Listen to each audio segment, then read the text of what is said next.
আসসালামু আলাইকুম এভরিওয়ান, সবাইকে স্বাগতম সাইমাস কিচেনে। তো আজকে আমি আপনাকে দেখাবো নতুন এক রেসিপি, খেতে অনেক মজা। না দেখলে মিস করবেন, তো চলুন দেখে নিন। এখানে হচ্ছে কুমড়োর খোসা বাটা, মসুর ডাল ও চাল বাটা। এখানে হচ্ছে ময়দা, বেসন, মরিচের গুঁড়া, হলুদের গুঁড়া, আদা রসুন বাটা, লবণ ও ধনিয়া গুঁড়া। তো দেখুন এগুলোকে এবার কি করি আমি কুমড়োর খোসাটা আগেই বেটে নিয়েছি, চাল আর ডালটাও আগেই বেটে নিয়েছি, আপনারা এগুলো বেটে নেবেন। তো দেখুন এবার এগুলো কি করি, এগুলোর মধ্যে আমি এখন দেব পেঁয়াজ কুচি দেব, তারপরে দিয়ে দেব একটা ডিম, দেখতেই পাচ্ছেন দিয়ে দিচ্ছি একটা ডিম।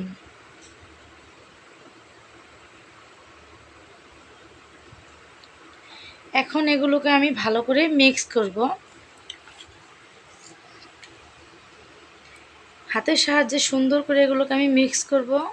তো দেখুন এইভাবে আপনারা পুরোটা মিশিয়ে নেবেন। সুন্দর একটা ব্যাটার তৈরি হয়ে গেল।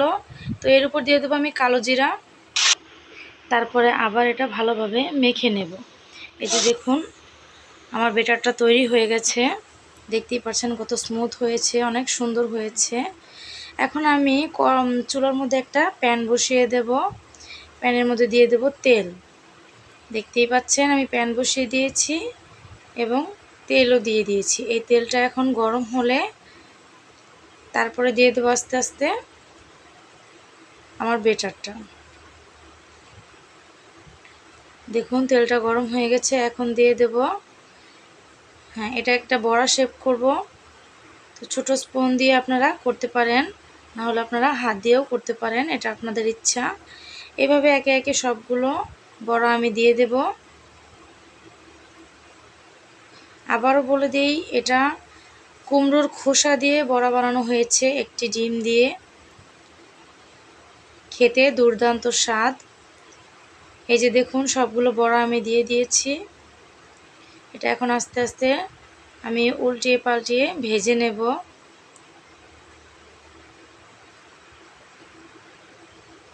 দেখতেই পাচ্ছেন এক পাশ হয়ে গেছে,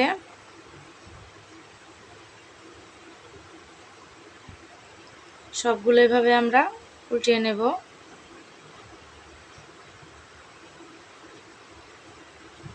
দেখুন আমার এক পাশ কত সুন্দর হয়েছে, অলরেডি ভাজাও হয়ে গেছে, দেখতেই পাচ্ছেন অনেক সুন্দর দেখা যাচ্ছে।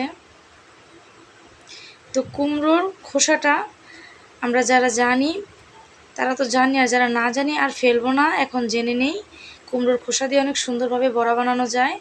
এই যে দেখুন কত সুন্দর করে বানিয়ে নিয়েছি, খেতে অনেক মজা, আপনারা অবশ্যই ট্রাই করবেন। খুদা হাফেজ।